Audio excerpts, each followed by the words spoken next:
In these uncertain economic times, you've got to do whatever you can to save money. One of our biggest expenses can be our cars, especially when unexpected repair bills hit. Not anymore. If you own a vehicle with less than 130,000 miles, is less than 12 years old, has a warranty about to expire, or even no warranty at all, you could stop paying for car repairs. Roadside assistance, towing, and rental coverage are all included. Don't wait for the next repair. Make one free call right now to see if you qualify. If your vehicle is less than 12 years old, has less than 130,000 miles, even if it's out of warranty, paying for car repairs can become a thing of the past. Call us right now and get your car protected before your next repair bill hits. Get protection and no more repair bills. Call 800-696-1030. Again, 800-696-1030. That's 800-696-1030. 800-696-1030. 1030. Joe had huge problems with the IRS. I knew it was coming. I hadn't filed taxes since 1990. All the IRS letters coming in added up to a nightmare. To get up to like $68,000, my heart started beating fast. It's like, there's no way, man. I mean, I ain't going to be able to do this. Then they stopped his paycheck. So that's when I started making phone calls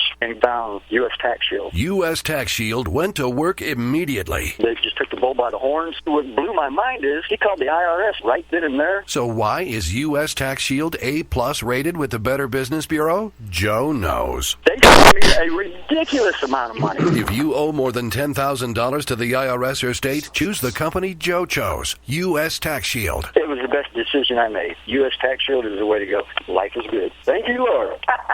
Call 800-471-3287. Hoorah! Yes. 800-471-3287. 800-471-3287. Wake up, America. Can if they step up and do it. And that's what we need. We're in crisis right now, Lou. The only way that we're going to collapse is because of an internal threat. Government consists in taking as much money as possible from one class of citizens and giving it to another class. You've reached the office of Dr. Randy Arrington. Please have a seat, and the doctor will be with you in just a moment. Wake up, America. I think I got something to say to you. First off, I love the United States of America. I want you to love the United States of America, too. Rest assured, like I tell you every week, Dr. A will not try to put his brain into your head. I will, however, motivate you to think and to use the analytical part of your brain that very few people want to use because it requires actual effort, it requires actual work. Lou Esposito is on the line. She is my producer, my sidekick, and I gave her the honorary tactical call sign, Wench, because she doesn't take crap from anybody. Lou, are you there? I am here, still not taking crap from anybody. Excellent, excellent. I wish we could put that mantra into Miss Stacy. She seems to be taking crap from a lot of people. It's Stacy. It's the one that taught me not to take any crap from anybody. Actually, no, my big sister Susan did that. So, hey, Susan, if you're listening. All right. Well, I thought maybe it was her training at Cornell University, or maybe JD's influence that, motivated her. I think she was born that way. I think Stacy was born that way. Oh, okay. You want to get? I know we got a special guest today, but before she calls in, you want to get into some of the stuff we were talking about last week, and then move ahead in this presidency series. Absolutely, you're the teacher. Give it to us. Well, just to reiterate, the proper place of leadership in America, in our constitutional republic based on democratic principles, that's always been a confusing one for us. In part because of the sustaining myth that we, the people, are indeed sovereign. I've been teaching you and all my students that we are an oligarchy, and that sometimes can prove a problem for the United States people. Now, Alexis de Tocqueville captured this puzzling aspect of American political life when he said that in America, the people want to be led, and yet they want to remain free. He wrote that in Democracy in America. And since the Americans cannot destroy either of these contradictory propositions, the Americans strive to satisfy them both using democratic constitutional government. Generally, and we're talking about the presidency in this presidency series that may go a couple more weeks. We'll see. But generally, we as Americans tend to exaggerate the capacity or the ability of our chief executive to shape events in our society. Now, although a president's impact may indeed be important, you know what, Lou? It is only occasionally decisive. There's many other factors and forces that drive and shape events in the United States. Presidential powers are often not as great as many of us believe them to be. And that being the case, chief executives are often unjustly condemned as being ineffective because we expect more of them.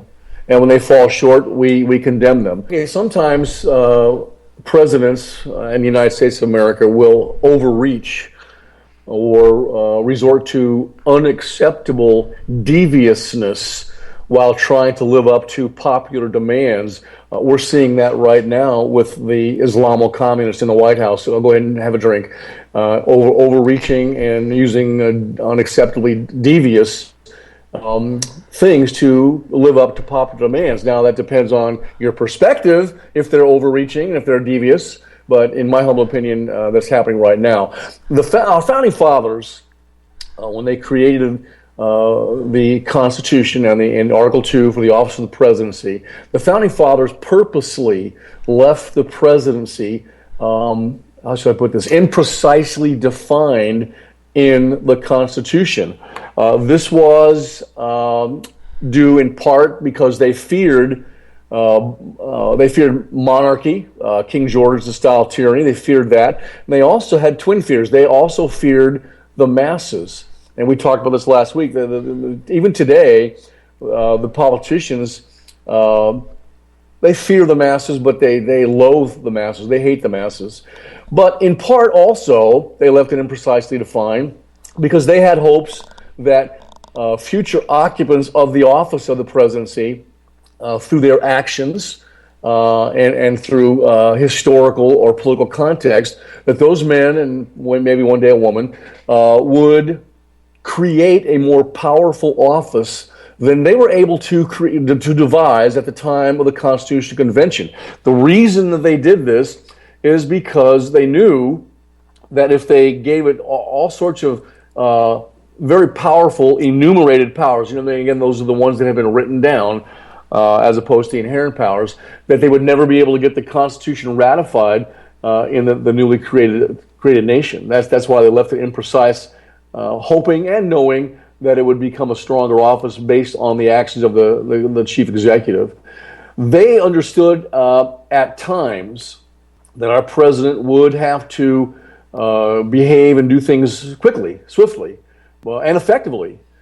Yet they went to considerable lengths to avoid, again, enumerating specific powers in order to calm the widespread fear of democracy, of monarchy.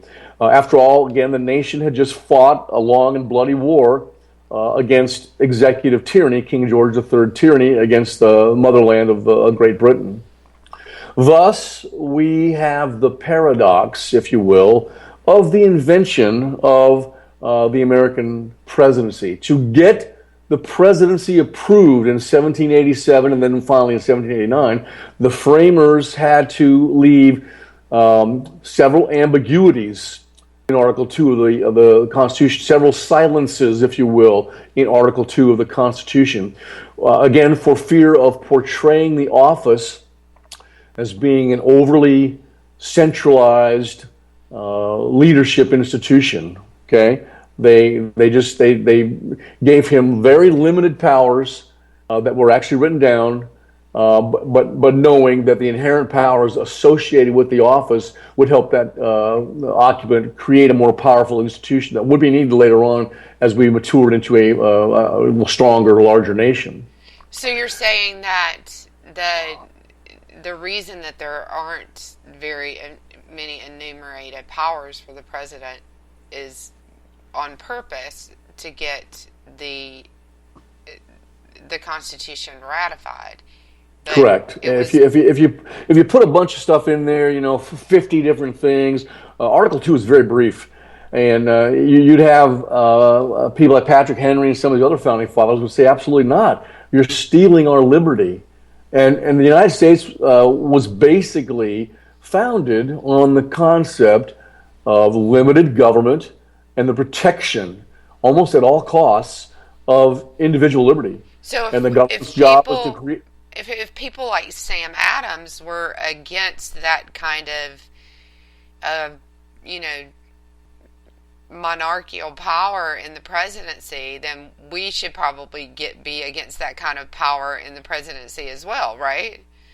Yes, absolutely. And we're seeing today, we're seeing in the White House exactly what the framers were afraid of when they created this presidency. And several of the founding fathers, the Anti-Federalists, were afraid of this.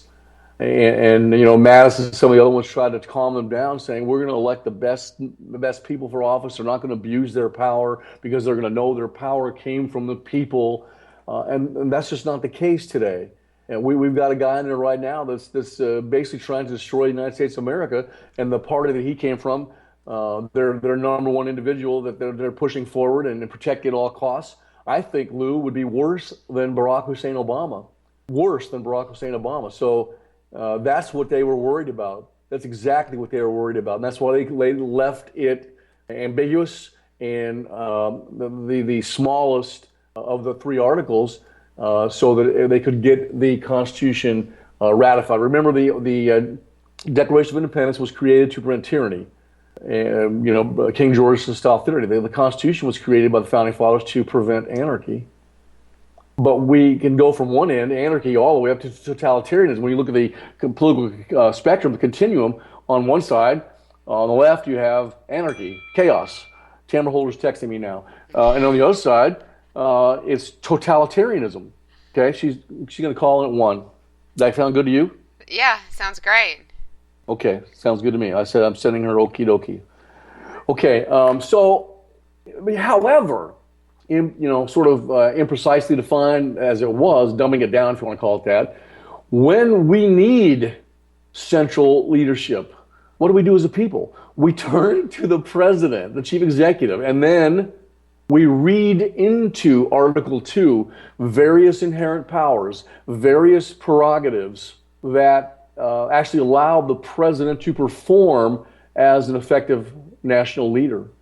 So that's where sometimes the inherent powers of the presidency, the ones that aren't written down, are oftentimes more powerful and allow that president to delve into areas much deeper than the inherent powers did, because they're not really written down, but we just assume that the president has that responsibility, has that ability to do certain things. We think the president can do anything, Lou, and he can't.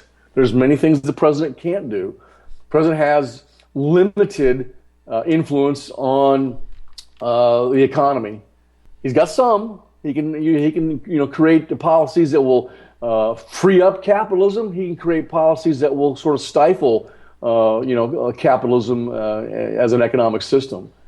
So presidential powers will expand and contract, if you will, in response to varying situations and varying technological changes.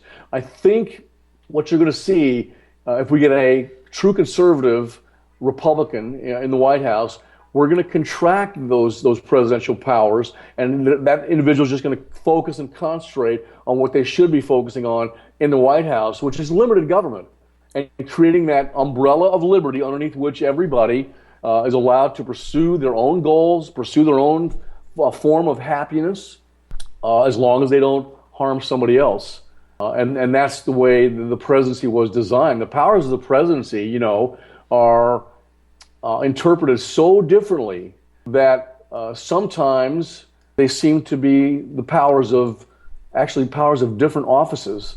In some ways, the contemporary president has virtually unlimited authority for almost anything that its occupant chooses to do with that power. In other ways, a president seems hopelessly ensnarled in a web of checks and balances. This is where the loyal opposition party, if you want to call it that, comes into play. If they have the courage and the guts to stand up for the interests of the United States of America and not the interests of themselves and their political power, then they can provide a really good check and a balance on a tyrannical type president. You know what, Lou? Let me ask you this question. Do we have that going on right now? No, we don't. We only have about 40 or 50 representatives and maybe a handful of senators that actually have the guts to stand up to anybody at this point. Well, it can be detrimental to their power. A lot of these guys, Plato said, power corrupts. Absolute power corrupts absolutely. So they get into office, and some of them have never done anything but a political career.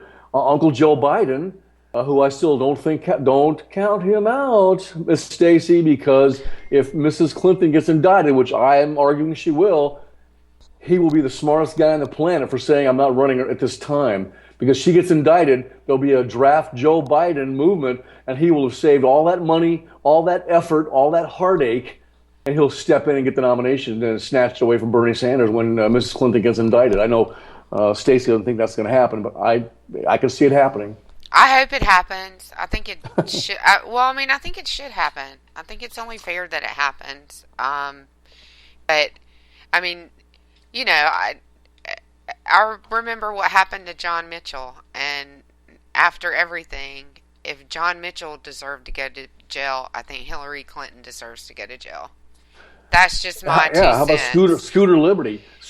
What about Scooter Libby, and what about Petraeus, and yes. What about Oliver North, and what about all those other people? If they deserved what they got, what those people did allegedly, I guess they were convicted, whatever, is nothing compared to what Barack Hussein Obama has done in office. 7 years he's been there, almost 7 years, and what Mrs. Clinton has done her entire adult life.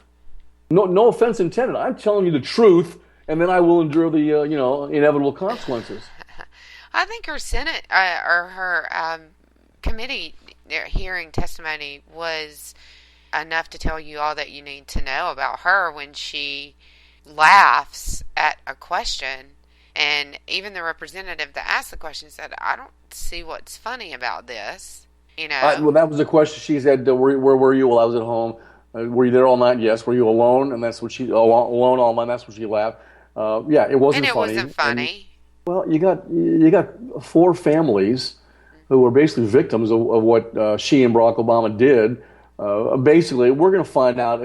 All the truth's going to come out eventually. They were running guns to these ISIS knuckleheads because he's one of them. I've told you that. And they were doing this illegally.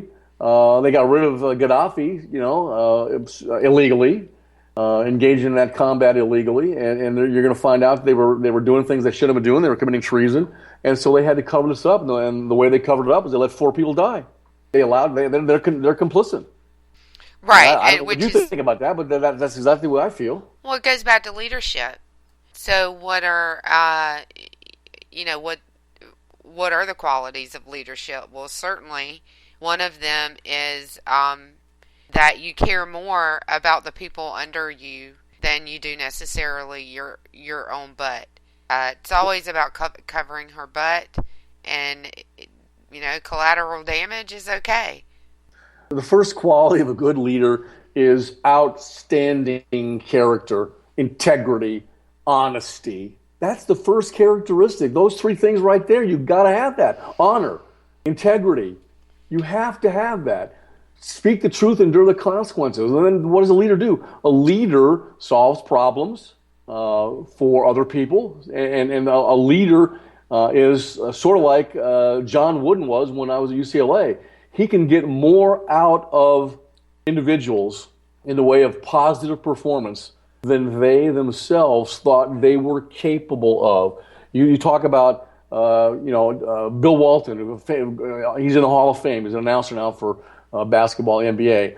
He would always say that Coach Wooden got more out of him than even he thought he was capable of a level he was capable of performing at. That's what a leader does. And again, I mentioned this last week or the week before. If you have too much personal you have failed as a leader. Your job, besides doing all those things we just mentioned, again, is to develop the individuals around you, to motivate them to join you in this effort to solve these problems, to get something accomplished, and to help them to mature as human beings. Help them to mature and get better as a basketball player, as a race car driver, as a politician, as a teacher, as a whatever, as a somebody that works in the PR department. Was the people that do the blood that you used to work for? The Red Cross. A Red Cross, yeah. Yes, it's been a Red Cross week. Every radio show I've done this week, I think that they've come up. It must be the hurricane. Oh yeah, that was it. You know what? That hurricane didn't cause much damage based on being 200 miles per hour. Oh my gosh, it didn't cause too much damage. Yeah, I've always had a couple of sayings. One of them, wind shear is our friend. Anything that can break up a hurricane or slow one down or whatever is a good thing. Sometimes the mountains do it, and I think that had a big effect on it. When I trained my pilots for war in Afghanistan, this airplane I'm training them in, I teach them there's 5 things that have the ability to kill us right now in this airplane. One of them is wind shear, because there are indeed unrecoverable wind shears out there. Delta 191 in Dallas-Fort Worth was an unrecoverable wind shear. That's why that the L-1011 was flung into the ground and killed like 171 out of 340 people on the airplane. Absolutely, it can take down a hurricane, and there is absolutely nothing else that can. It's funny you say that, because when I get them in the airplane, I show them one profile that actually happened up in Philadelphia, where I give them 95 knots of wind.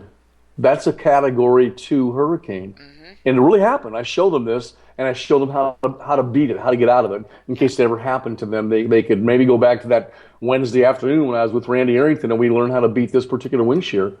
This is not a game that we're playing with these guys going to war. It's very serious. Yeah, absolutely. I think anytime you put somebody in an airplane, it's very serious. So it's good that you take it that seriously. When we're looking at we're examining paradoxes in the presidency. That's what we've been doing for the last couple of weeks.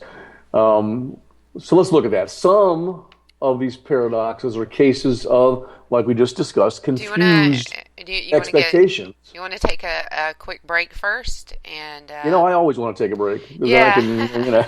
Rest your voice for a minute. Let's take a quick break. I don't enjoy hearing myself talk. Maybe the listeners do, but we'll see. Yes, let's take a break. I hear you. Let's take a quick break. We'll be back in 2 minutes.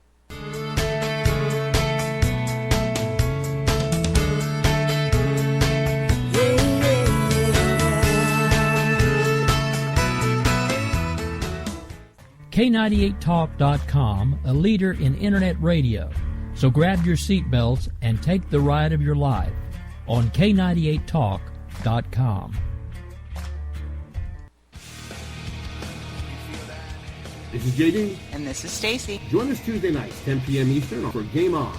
Remember, lock up the children and the old folks. Game On, the home of liberconservative conservatism. Where no one is safe, and no one is spared. Not even the hosts. Oh, that was supposed to be a spin cycle. I'm sorry. Yeah, that's okay. We love you anyway. Right round, baby. Self-monitoring right Ebola radio strikes again. Anyway. Anybody see the host monkey? Where's the host monkey? Where's the host monkey? For God's sake, I need an antidote. Just do your rant. Let's pop out of the segment. Find us on Twitter at JD and Stacy. You're listening to K98Talk.com.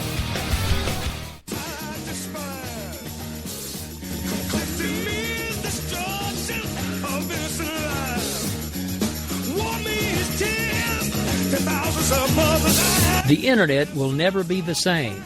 You're listening to K98Talk.com. Whoa!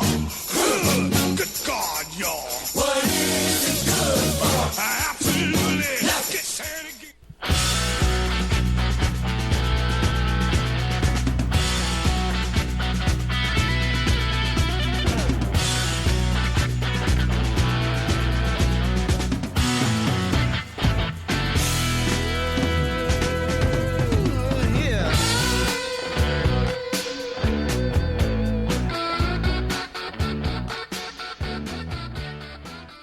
Okie dokie.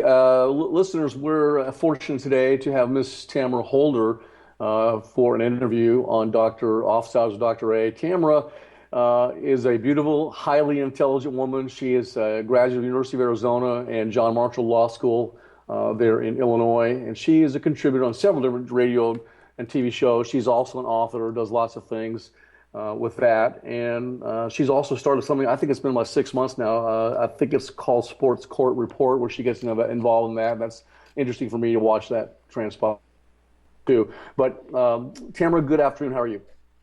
Thank you for having me, Randy. You know, I want to talk a little bit about, since we have a presidential campaign going on right now, I created a course at UCLA several years ago.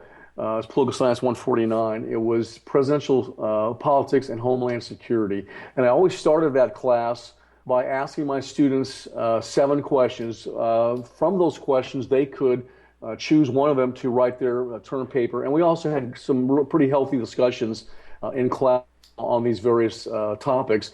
And again, I'm going to reassure you, I don't care what your opinion is. I want your honest opinion. I'll let you give that. I may offer my opinion. I never stifle anybody. I always just want a good argument and know what they're thinking. So the first question I would always pose to my students is this one: is your personal freedom, a critical component of homeland security? What do you think about that question? How would you answer that, Tamara? I would say yes. I don't think anybody in the United States of America would take homeland security and personal security lightly. It's something that makes our country great, that we have a very strong military presence here in the country and around the world, and that we hopefully do our best to protect each and every one of our citizens of this country. You just said makes our country great. What in Tamara's opinion, what do you think is the number one component that makes America great? If you were to choose one. Well, I can't. I can't choose one. I think what makes America great is that we don't have one reason that makes us great, that we're not a one-dimensional country, and that we are able to have these conversations, and we are able to have leaders from both sides of the aisle where there are wins and losses on both sides, and we still manage somehow to move forward and create policy and live together. That's a great answer. What, I think that's a great answer. And you and I offline, we were talking earlier today, we sort of discussed that, where we have different opinions. And James Madison actually talked about this, where we come together and we really, as a nation based on freedom, equality, and an orderly society, we really don't know the exact destination we're going to. A totalitarian regime, they claim to know exactly where they're going. Of course, they never get there. But we bring people together, says, I want to take the nation in this direction. And I come and say, no, I want to take the nation in this direction. We coalesce from both sides of the aisle, to use your term, and then we end up, I get a little bit of what I want, and you get a little bit of what direction that not wholly unanticipated, but that makes everybody happy, and then we keep maturing that way as a nation. So I thought that was a great answer, and we would probably in class have other people respond to that, and we'd probably have a 2-hour discussion just based on that. She might have gotten some applause for that one, actually. Oh yeah, that was a great answer. I told you she's beautiful and highly intelligent. I've done my homework on Tamara. Let me ask you this: who protects your individual liberty, Tamara, and who protects your sovereignty as an American citizen? Who? Again, not to sound like a broken record, but I don't think there's one person. I think you have an individualist mentality. I protect myself and my freedoms by following the laws and by standing up for injustices that I think, if they occur in my life, I'm able to stand up. Then we have a government. We have an established government where if there is anything that any wrongs, I can go from anywhere to the police station to my congressman. If he takes my call forward, all the way up to the presidency. I think that something that America is lacking, or a lot of people are lacking the understanding of this issue, is that we need to get beyond a one-dimensional tunnel vision mentality that there's only one thing that makes this country work. And it's just that's not how it works. The fact that I don't know if we're going to go into this conversation later about Benghazi, but the fact that, forget who won, forget the topic that it was Benghazi. It's that we can put a former Secretary of State, a former senator, a former First Lady, a current presidential candidate in front of a public forum and have people from both sides of the aisle who were elected from all kinds of different parts of the country sit down and publicly speak about emails that were transpired and decisions that were made or not made is something that, and then to be broadcast on C-SPAN is something that you would not find in any other part of the world, regardless of issue. Amen. I agree. And since this series we're doing right now in Office Hours with Dr. A is about the presidency, and that's my number one topic in the universities, I teach my students the American president, our chief executive, that's the primary function of the chief executive is to protect your sovereignty as a citizen, to protect your individual liberty, and to create, along with the other people in the government, to create this sort of umbrella of liberty underneath which Tamara Holder and Randy Arrington and Lou Esposito can go out and pursue whatever it is they want to pursue as their happiness, to get, to reap their happiness, as long as you don't hurt somebody. And that's what the job of the governor, the president, is to protect that. And of course, that depends on your perspective, what you want to be able to do to gain happiness. And I always say, do whatever you want, Miss Tamara, as long as you don't harm somebody. So I like that answer. Now here's one. This might rile you up a little bit. I don't know. One of the major reasons the Soviet Union collapsed, my doctoral dissertation was on the Soviet Union and its collapse, but one of the major reasons the Soviet Union collapsed was the overt presence and the insidious pressure of 143, I think it was, different nationalities that were combined within the borders of one nation. So here's my question to you. I think I know the answer, but I'm gonna look forward to what you say. Could too much diversity cause America to collapse as a free nation? Well, first, I'd like to say that I think that your position on why the Soviet Union collapsed, I would respectfully disagree with you on that. Okay, tell me why. Well, let me finish. Of course, Gorbachev said that that a moral society was something that he strived to have, and sure, he was ridiculed for that. But you had an economy that was hurting. An economy that wasn't growing. I think GDP was like at 1.9% for 5 years or something ridiculous. You were coming out of the Stalin years, and it wasn't because of different nationalities within the borders. It was because of a top-down approach that didn't make sense and that wasn't able to survive in the world, and an idealistic approach that made no sense. You can have ideals, you can have idealism, but it can't be the sole reason for functioning as a major country and being a leader of the world. I think that it's and again, I respectfully disagree with you, and I'm sure that there are people out there who believe your opinion and want to send me all the facts and reasons that what you said is true.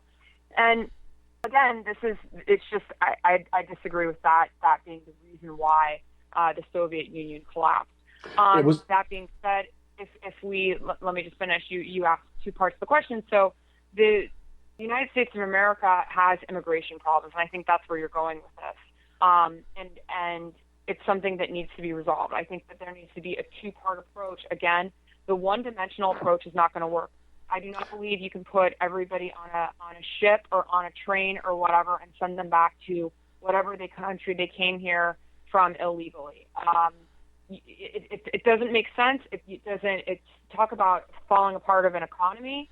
If we did that, you would see a major collapse. I wouldn't say a complete collapse of the United States, but it would hurt us in many different ways. So you have people who have come here illegally, and we need to do something with them, and we need to break them up into when they came here, they have criminal records, blah blah blah. And then we have how do we stop the bleeding? How do we stop people from coming in? So it's a bigger debate than just people coming here, and therefore the economy is going to collapse. I like that response. I wasn't offended by that. I didn't say that was the only reason, but my doctoral dissertation was the chain link theory of the Soviet collapse, and I identified 10 things that led to the collapse, and you kind of alluded to that. Similar to, let's talk about, before we take our break, in natural science, one factor can cause one result. If I take water and I bring it to 212 degrees with heat, it always boils. But in complex social relations, there's never one thing that causes the result. There's always many, many things. And so in that case, the presence of these 143 different nationalities was one of the things. You mentioned economic collapse or downturn, which was one of them as well. You mentioned Stalin, that was in there. Did you read my dissertation? Because that was pretty much close to what I was saying. But I'm going to tell you what, I'm enjoying discussing this with you. Do we need to take a break, Lou? Yeah, we're going to cut to a break real quick, and we will be back in just a minute.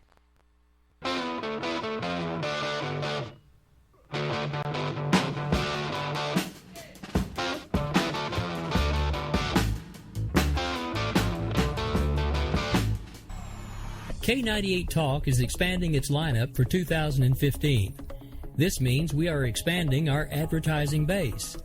Whether you're a startup trying to push through to the next level or an established business trying to supplement your advertising budget, web-based advertising is a solid investment. Thanks to Talk's newest partnership with TuneIn Radio and instant access to our sister station, K98 FM, we give you worldwide access at a reasonable cost. Interested parties should email us at sales@k98fm.com.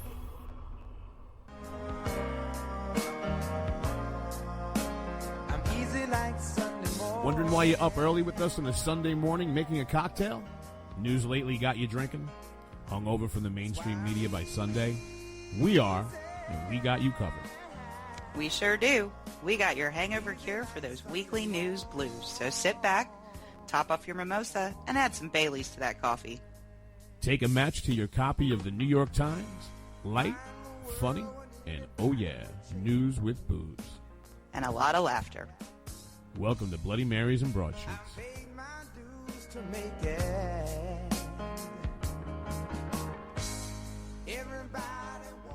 Abolish the IRS. Take all 125,000 IRS agents and put them on our southern border. That's us, that's right. Gotta love this American ride. Both ends of the ozone burning. Funny how the world keeps turning. Look, Mom, no hands. I love this American ride. Gotta love this American ride. Had to play that one because it's my favorite one from Thursday. So we're back on Office Hours with Fox News contributor Tamara Holder and Dr. Randy Arrington. Dr. A? I'm here, and based on what we've been doing on the first segment, I would love to have Tamara Holder come and sit in one of my classes or two of my classes at the university and have the students hear her perspective on things, because she's got a great, unique perspective that some of these 20-year-olds don't have. So it's been a pleasure for me. Let me ask you this question, Tamara. Will the United States of America survive till 2025? Of course. I mean, I don't know. If you pay attention to some of these doomsday people, or I know there was an expert, well, we'll put quotes around expert, doomsday guy who, from some church, some wacky church somewhere, he said that the end of the world was coming a few days ago, and I think we're still here. I don't know, but so unless we get hit by an asteroid or something, if your question is something about the collapse of the United States of America, I surely hope so. I think that that's really right around the corner. But I think your question goes to a bigger question, and that is that our country right now has a lot of anger and has a lot of distrust. We as Americans have distrust in our elected officials. We're very angry. as you probably can guess, and probably have this too, just social media, my interaction with people, because I'm a Democrat on a conservative network, I get the most hateful messages that it's shocking. And I know that there are people out there that are just mean, but it's the kind of discourse that shouldn't be had in mass. And I think that that's what's going on. We have a lot of just blogs and experts and even elected officials who are just bad people. And we need to be very careful of that, because we've all got to figure out how to get along. And sure, there are going to be problems, but the way that it's going right now, $20 million to investigate Hillary Clinton 10 times, 20 times, 30 times, emails, lawyers, hearings is a waste of money, a waste of time, and we have better things to do. When I pose these questions to my students, as well as to you, I purposely, Tamara, make them provocative because I know sometimes I have students that are timid and yet want to contribute, and they don't feel like they're part of it. And so I try to give them these provocative questions that draw them out of their shell. I have no problem. You're not in a shell. You're very bold. I like that. But I got to do this sometimes to draw them out of their shell so they'll contribute. And it's, for me as a professor, when I can get somebody that's timid and hasn't spoke the entire 12 weeks at UCLA during a quarter, and all of a sudden I hit a hot button for them and they come out and they start talking. It could be about abortion, and they had an abortion when they were 18. It could be about death of a parent. You lost a parent, I lost my dad. Bless your mom's heart. I remember when that happened to you. And so I try to purposely bring them out to get them to engage me in the discussion. It's really, really fun. Now, from the Homeland Security perspective, in Tamara Holder's opinion, does it really matter who is our president? Can anybody be president? Does it matter? I guess I don't understand. If you mean, do you mean, does it matter if the person is a Republican or a Democrat, or I think to be president of the United States, to become president of the United States, is we should have a very high amount of respect for that person. And it's really tragic to me that the way that, for example, Barack Obama has done for the past 7 years. Well, you've got a career politician on the Democratic side, two career politicians that are top runners, and you got on the Republican side, you've got a businessman. I guess he's a billionaire. I don't know. And you've got a surgeon who's probably a brilliant mind, but maybe not for politics. I don't know yet. I haven't made up my mind on any of these guys. But so that's why I say, does it matter who the president is? And I personally think it does. Does anybody have training to be a president? No. If you read Richard Neustadt, who wrote the seminal work on the presidency and presidential power, nobody really has the training to be a president. It's sort of like on-the-job training. And Benjamin Barber wrote something where he said that there's no professionals in politics because there's no amateurs. And I disagreed with him. I said, everybody's an amateur in politics. Everybody is an amateur because there are no professionals. We're all amateurs to it. Even the infamous Athenians, Plato and Aristotle, Socrates, the philosophers they were. I think they were amateurs too, and they realized that. So I think from a Homeland Security perspective, it doesn't matter who it is, but they have a lot, like you said earlier, very astutely, they have a lot of help from both sides of the aisle. We all come together and hopefully support that individual in their effort to secure the homeland. Do you think that the United States could collapse due to an external threat, Tamara? Sure, we could, but that's why we are intelligence is so great. That's why our military is so great and needs to continue to be great. Are you pro-military? I'm asking, are you pro-military? Because I was an attack pilot in the Navy for 20 years. Are you pro-military? Of course I'm pro-military. Oh, I love that about you. I would not. I'm also pro-gun. However, I'm not. I think that to be so far off on either side is what would be the word? Not productive? No, it's beyond that. It's like a dereliction of duty or a dereliction of being a citizen. Our military has such an important presence in the world and protects our borders, but at the same time, we can't go in my opinion, we can't go into Syria, Ethiopia, Iran, Afghanistan, Pakistan, Mexico, Cuba, everywhere in the world. We cannot go there for humanitarian. The reason why I bring up Ethiopia is humanitarian purposes.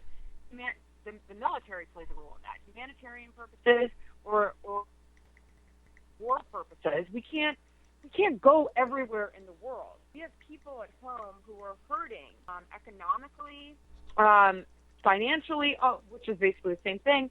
We just can't do it. And so, yes, I believe in a strong military presence, but I also believe something that Rand Paul and his father believed, and that's that we can't fight wars all the time. And I agree with you. I'm more of an isolationist myself until the wolf is at the door, and then we have to stand up and fight. One of the first shows we did was about wolves and sheepdogs, and I talked about that at great length. And I agree with you. We don't have the national treasure, and when I say national treasure, I'm talking about money and lives to do all these gallivant all over the world. We started off as a nation that was going to be unto itself, isolationist, and we kind of evolved out of that. And so I agree with you totally on that. Do you think we could collapse, Tamara, due to an internal threat? I don't think so. I think that the only internal threat that seems plausible, but so far out, is if there was some kind of ISIS cell that were able to take down everything all at once. Going back to the conversation about having strength at the local levels all the way up to the federal levels, we have strong police forces that also need to be put in check in many regards, all the way out to the National Guard and to the military and the Navy. All of you guys, Navy, Marines, Air Force. So we have a strong military internally as well as externally. I don't see how there could be any kind of collapse or doomsday, again, unless we're hit by an asteroid. And it's funny you said too, because we got to be very careful. I understand patriotism. I'm a patriot. I assume you're a patriot too. I would argue that you are. But we got to be careful because too much rampant patriotism has been the undergirding cause of many movements in history that were just horrendous. I'm talking about Nazism and that sort of thing. But when you talk about that, the urge to save humanity, if you want to call it that, is almost always a false face for the urge to rule over humanity. And when you get this citizenry whipped up into this patriotic fervor, it can be a double-edged sword because it emboldens the blood, makes you courageous, but it also narrows the mind. And that's why I'm glad we got to have Miss Tamara Holder on today, so we can you look at a different perspective on things than we normally do on some of these conservative shows, and not have a narrow mind. And that's why I'm very happy that Miss Tamara Holder was on with us today. Lou, you got something to add to that? Absolutely. Tamara, I really appreciate you being on with us. It's really interesting to talk to you after watching you so much on Fox News and finding that we actually agree. I hope this doesn't make my listeners hate me. But really, I agree with you on a lot of what you said. And if we can find those places where we can agree, I think we'll be a better country. I want to ask her one question before we let her go. I'm going to give you one. You got one answer. Here's the question, Tamara. Who is the greatest president ever of the United States of America, in your humble opinion? Oh, don't you laugh at me. Just your favorite. Just name your favorite. I'm putting her on the spot. I know. I don't know. I can't say no, and this is why. Because when I was a kid, I think when I was a kid, Ronald Reagan was the man, and Ronald Reagan, I think we all agree on that was the man. I also loved Bill Clinton. I thought he did amazing things. He also did things I didn't like. To go before Ronald Reagan, when those guys weren't around when I was around, and just to read the history books isn't enough for me to say it was, Thomas Jefferson. It's just hard for me. So I don't know. I hope it's I hope it's Barack Obama. How's that? I think that's fair and supportive of your party. I'm really hoping, Lou, that Miss Tamara will decide she'd like to come back sometime and talk about other issues with us. It's been a delight for me. I hope it's been a joy for you as well. Yeah. Yes, thank you so much. I really appreciate being part of the show this wonderful day, and go make good things happen. Speak the truth, endure the consequences, and let freedom ring. God help us. That's what I always say. Tamara, thank you for joining us. We really appreciated getting your point of view. Thank you so much. Thank you. Okay, have a great day. Enjoy your event. All right, so much fun, and I like that perspective. Maybe we can educate some people, out of their, one-dimensional thought process, and that's what we're here for, right? Dr. A is here to educate. Absolutely, that is what we are here for, and I think it's about time to wrap up the show, actually. Okay. So, go ahead. Really, really fun interview today with Ms. Tamara Holder. I'm glad we got to talk to her and listen to her unique perspective on certain issues.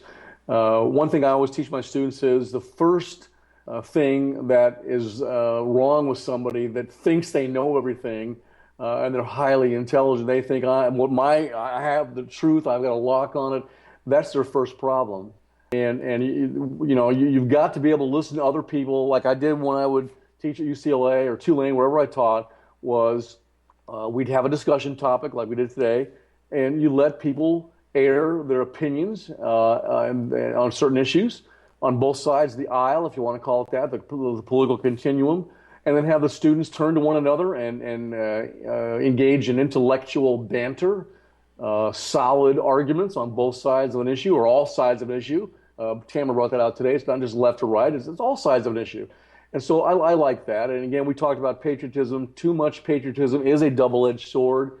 Even though it might make you stand up and be courageous, you might be standing up and being courageous for the wrong reason because your mind has now been narrowed. We don't want to be narrow-minded, conservatives and liberals. We don't want to be narrow-minded. We want to be able to listen to somebody else. And again, F. Scott Fitzgerald said, the sign of a truly intelligent individual is their ability to have two dichotomous ideas in their mind at the same time and not go insane. Well, I listened to Tamara today. We agreed on a lot of stuff. We disagreed on a few things, but we both, I think all three of us, and maybe the listeners out there, were able to hold these positions in our head and not go insane and just listen to what somebody has to say and have them rub off on you, you rub off on them, and then we don't know the exact destination we're going to as a constitutional republic based on democratic principles, but we have a general idea. Does that make sense, Lou? Yes, I feel like I understand Tamara Holder better right now than I ever have. It was delightful for me. I hope the listeners will agree. Yeah, and I was surprised that I actually agreed with her about some of what she said. I know that we think very differently about government and the role of government and what they should do and where they belong and, how we should be helping people. But we both believe that America is a great place and we should be taking care of each other. It's just the how that's different. I did say listeners. Are we up to 3?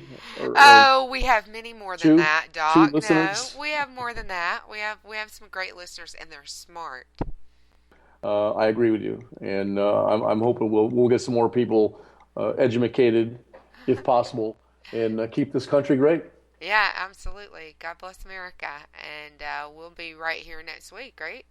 Absolutely. We'll continue with the presidency series that we have going, talking about the paradoxes, and we'll move through that. Maybe 2 more weeks, then we'll get into the presidential spectacle, which might take a couple of weeks. I want to get into cultural Marxism. We'll do that in a few weeks and talk about that threat, which I think is an internal threat. I disagree there with Tamara on that, but we'll talk about that. Maybe we can have her on and we can discuss that. I'm going to try to get Ann Coulter to come on as well as a tease for you people out there. Yeah, absolutely. And that might be a bit more fiery discussion next time. I don't know if there will be quite as much agreement. We'll be back here with more of the Presidency next Sunday at 3 p.m. with office hours. Say good day, Dr. A. All right. Talk to you soon. Bye-bye.